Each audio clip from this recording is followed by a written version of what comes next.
Hello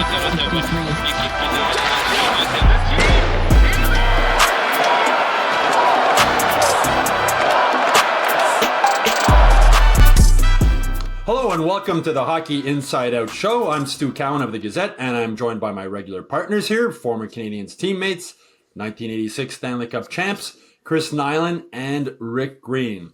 Well, there were a few fans probably questioning Marty St. Louis' decision to start Sam Montembeault in goal Tuesday night against Tampa instead of Jakub Dobeš. The decision worked out pretty well, though, Knuckles. Montembeault made 33 saves. Canadiens win 3-2. Did Monty put an end to any goalie controversy talk that might have been starting up?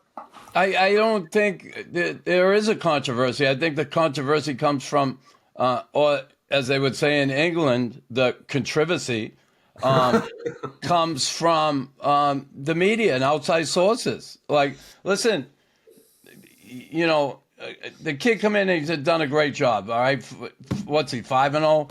Awesome. And shows a lot of promise. He still has a long way to go. I think Marty, looking at Sam Montembeault, is the guy who really started this turnaround and has been the guy who's was playing behind this team when they couldn't play a lick of defense in their own end of the rink. That I'm going to stick with this guy. I'm going to go with him. I'm going to until he shows me otherwise. And he had, you know, blips here and there, but he's been pretty damn consistent. And last night against Tampa Bay, before Jake Evans scored, he made 3 huge saves to keep them in the game. They would have lost that game if not for him and making those big saves when they gave up some glaring scoring opportunities. So, yeah, I don't look at it as a controversy. I look at it, two guys pushing each other, wanting good for each other, and the team benefits. Yeah, I thought Montembeault should have been the first star instead of Jake Evans. I thought he played that well. What did you think, Rick? Yeah, I mean, look, it's quite obvious the success of the team has come from just starting there with the goaltending, making those critical saves at big times of the game. And last night was an example. I mean, they were giving up grade A chances, and he was there to make the save, and that allows them to be in, each game. And no controversy there with the goaltending situation. If anything, they're in a really good situation to have two guys that the team believes in their performance and consistency, and they're playing with so much confidence, knowing that they have their backstoppers that are going to make those saves, and that's what's happening. And the result is, they're on a run, and I'm just hoping that they continue to stay healthy. And it's a huge part down the stretch for any team, but those guys are critical to make things happen in a positive way, and they have performed so well with the big saves at the good time. Yeah, and as Marty said after the game, it said it's a nice problem to have, right? Having the two goalies, and internal competition is good. And there was that period, as you mentioned, Knuckles, when Montembeault played 13 out of 14 games. I mean, you can't keep a goalie playing that much, right? It's just gets a nice. Because he had break. to. If you put together, they had no confidence in Primo, and I get it. It's too bad, but that's what it is. Listen, if you can't bring it, then you're not going to have the opportunity to bring it. That's it. And he wasn't. And listen, a lot of growing pains with this team, and certainly it's nice to see. We saw it in Boston, right? Yeah. And I'm not saying it's at that level right now, but with Swayman last year and Ullmark, and now they're not there, right? Yeah. Ullmark is in Toronto. He's hurt, but Swayman, he's been okay. He hasn't been the guy we saw last couple of years with the Bruins. So it's nice to have that competition. And the days of like Carey Price playing 65 games a year are gone in today's NHL. It's more, you're talking about confidence, though, Knuckles. This team obviously has confidence in Marty St. Louis' system. Like, they're in sync now compared to what we saw earlier in the season. Rick, what do you just see, like, watching them system-wise as how they're just performing now? Well, they're committed. I mean, the biggest question mark or concern we had watching was, they were not really showing the desire and the willingness to make the difference, to battle and to, find ways to really compete. And that was tough to watch. And, we touched on, well, they have to be held accountable for it. And, ultimately the coach has to hear that and feel that and find a way to get these guys to perform up to their capabilities. And, thank goodness things have turned around and they're starting to believe in what they're doing and really want to make the difference each game. And it's a nice turnaround to see them performing and playing with the confidence, knowing that what they're going to get out of each guy, each and every shift, each and every night. And that's something that we didn't see before. It was like a question mark, who's going to play other than their top line. Now they're getting, contributions from everybody down their lineup. And, they're all buying in and they seem to be really, really determined and focused on finding ways to win instead of finding ways to lose. And Marty, since he came in as coach, has said like the system he has, it's like a book, and he wasn't going to throw the whole book at them. You go like page by page, chapter by chapter. He said sometimes you go to a new chapter and they sort of forget the previous chapter. But now it seems like everybody knows where they're supposed to be and what they're supposed to do. Knuckles, you must have played on some teams like that. What's that like when a system, everybody, and Marty said like guys are coaching themselves now. If guys make mistakes, they come to the bench and the players are telling them what they did wrong. Well, I think, and I'll say it again, the most difficult thing is to get a group of guys to get on the same page and everybody buy in, right? Mm-hmm. Play as a team.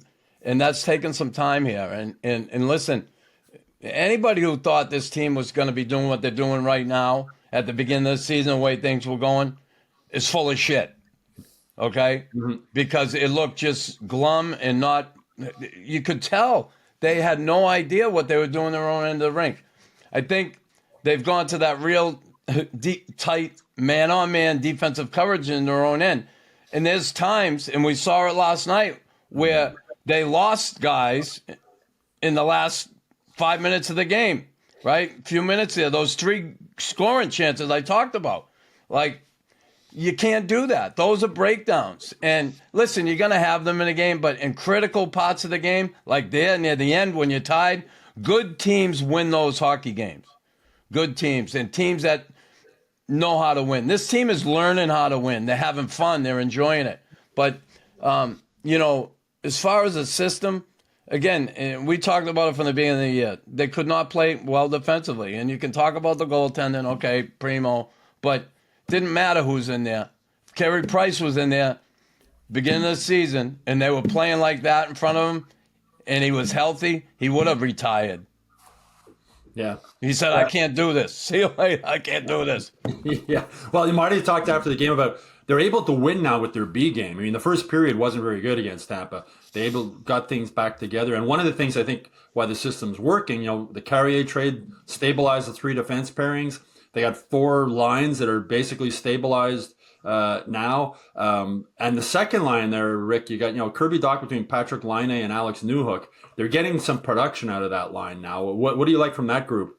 Great chemistry forming with that group. And, Kirby Dach, I'm really happy to see this kid finding his game. He's skating really well and seems to be getting involved physically that we didn't see before. So, he's got a little bit of that burden gone from him from the standpoint he was missing a lot of confidence, starting to get that back. Laine, he always finds ways to get opportunity to score. He's a big body, and, we can talk about Newhook also that's playing well, skating well, and bringing a lot of things. And I think the point about chemistry, you got two big line mates like that out there to help Newhook is a big plus. So these guys are starting to feed off each other, and they're really fun to watch. And it's nice to see that they're starting to get some results offensively and complement each other's in the way they're playing.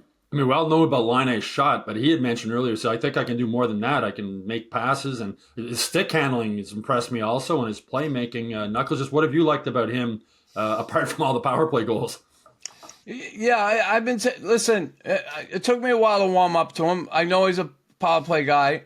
I look at his 5-on-5 play on the wall. He's kind of soft in certain situations on the wall. And I saw it last night. It ended up in a couple scoring chances. But when he has the puck on his stick, he's always dangerous, and not just shooting because he can pass the puck. He threaded the needle a couple times last night, made some nice plays. And I'll go back to it. But I guess when that's the way you are, it's in your head. But, he crosses the blue line a lot. He'll come and he'll be moving. And once he gets to the blue line, he spreads his legs and stick handles. And then you become a target. If you're moving your feet, you're not a target as much because you can be elusive. You're hard to hit. And he's a big man, so you can get a piece of him. But I just go back to what happened in Toronto in the preseason. He come across the blue line and he spread his leg. He has a habit of doing that. I don't know how you shake it at this point when you're that age, 26 or 25, 26. It's tough. He's probably been doing that his whole life, but you become a target. So, if he moves his feet and stick handles at the same time, I think he could probably sneak in on a few guys and kind of a couple backhand peanut butters or something. But, I warmed up to him. I really have. And, I want to see the kid do well. Obviously, he had some problems, had some stuff going on. I want to see him do well. It's strange to watch him because it looks like he's almost doing everything in slow motion. Yeah. But he's so effective. Like he almost controls the speed of the game himself. Everything's going great right now, Rick. The team's on a roll. March 7th trade deadline is going to come along.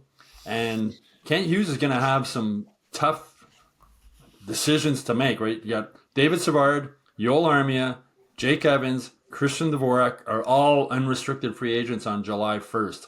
If you're Kent Hughes, how do you attack this, Rick? He does have a tough decision coming. When you got a team, one of the hottest teams in the league right now, performing the way they are, contributions from these guys that are the UFAs coming this summer, you got to do have some serious conversations on where do we want to go.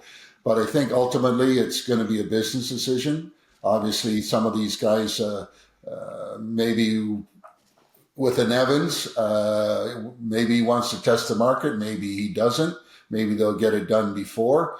But, Armia is playing great hockey. What's it going to take to sign him? And then, Dvorak, another one that, is maybe not on the priority list to get him signed versus some of the other guys. So when it comes down to dollars and cents, as we know, it all works within the structure of the salary cap on who they keep, who they don't keep.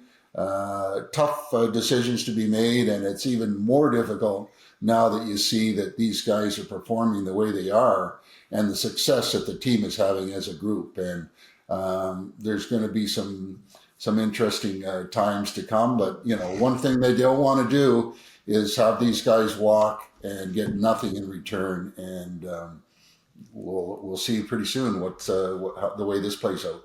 Yeah, I think Dvorak's the guy that can most easily lose the way things are going right now. Knuckles right at the other guys, like David Savard, that play he made it the last 15 seconds against Tampa on his hands and knees getting whacked and hacked like a piñata. And you need those guys to win games. Yeah, you do. And, seemed to me he was struggling early in the year, along with everybody. Mm-hmm. I think that had a lot to do with those guys trying to find out how they're going to play. And he's really come on in a big way, this kid. And he's really helped Jack, the two of them together. I think it's awesome. So, yeah, they have big decisions to make. I mean, they have a lot of guys in the pipeline, right? We talk about you got Mayu down there. Ryan Back is coming back from, this future of this team looks good. So do you get rid of him and get another draft pick? Do you get a player? What do you do? Listen, that's why they get paid the big bucks, and that's why we get paid hardly anything to talk about this. Well, Evans is the most valuable asset, I would think. I think I'd be surprised if they don't re-sign him or at least make a real effort to re-sign him. But I know, Rick, you were very critical about Yoel Armia. So was I, and we all were, when he was playing. What do you do now, though? Like, do you try and re-sign him? What is it going to take to sign him? How much does he to take from your cap? I think he's making 3.4, something like that. What do you do? What kind of money is he looking for? Does he want to stay? Does he want to go? I don't know. And, it would have been a lot easier the first part of the season to point your finger at some of these guys and say, just find a way to get something in return, because they had no interest in the way that they were playing, to continue playing as part of the organization. But now they're clicking and they're connected in so many ways, and, they have a really good group. I don't know what you do with these guys other than have the conversation, and then it's going to come down to the business decision on how much money they can afford to pay out to them. Yeah, I don't know what the offers will be for David Savard, but Knuckles, if it's like a third-round pick or something like that, would you just keep them if they're still in the playoff race and stick with them through the end of this? I would think so, right? I mean, come on. Like, I think he's providing really good leadership here for these guys now. You see him. He's one of the older guys on the team, right? Mm-hmm. You don't want to lose that. Again, you get a third-round pick. They got more picks than freaking 2 picks I have in my goddamn counter there. Like, think about it. And then all the guys they got coming in, too. Like, listen, I think they're in pretty good shape. They're building something really good here. Listen, I thought that from the first couple of years seeing it, but it was really hard because you weren't seeing any results. And you get it. They were young, okay. And then you get to this year and you expect them more, and all of a sudden, at the beginning, and now you're starting to see it come. And they have some decisions to make. And listen, I think Gorton and Hughes together, and I know the whole scouting staff was in town this week, mm-hmm. right? Yeah. And I'm sure they've sat down, they've talked about all this, who's available out there, what can we get, and who should we sign? What do you think? Should we keep Armia? I love Armia. I do. I've loved him even when he stunk, because I knew there was something there, and he was frustrating to watch. But boy, what a play last night. He come out of the phone booth. He had 2 guys all over him. He picked the puck off the boards and come right off the wall. And he left 2 guys in the dust behind him. Like, hello, yeah. Joel Armia. I love him. I love him. He's been playing great. I wonder moving forward if maybe Canadians look at maybe keeping David Savard in some kind of a coaching capacity also, or player development. You say, look what he's done with Arbor Jackeye. Jackeye said that he just keeps telling him to have fun. And David Savard told me, he says, that's a key. Sometimes young guys start thinking too much and it becomes, you're not Someone having told fun. me that too. Have fun. I had a little too much. But Arbor, anyway, it's going to be interesting to see. And you say tough decisions for Jeff Gorton and Kent Hughes moving forward, but good decisions also as this team moves forward. Anyway, that's it for this week's Hockey Inside Out show. Hope y'all enjoyed it. We'll be back with a new show next week. In the meantime, please make sure you like and subscribe to the Hockey Inside Out YouTube channel. Go to MontrealGazette.com/newsletters to sign up for the Hockey Inside Out newsletter. And of course, you can go to HockeyInsideOut.com where you'll get all the latest Canadiens news every day. Also, please leave your comments on the show in the comment section below. We always like to hear from you.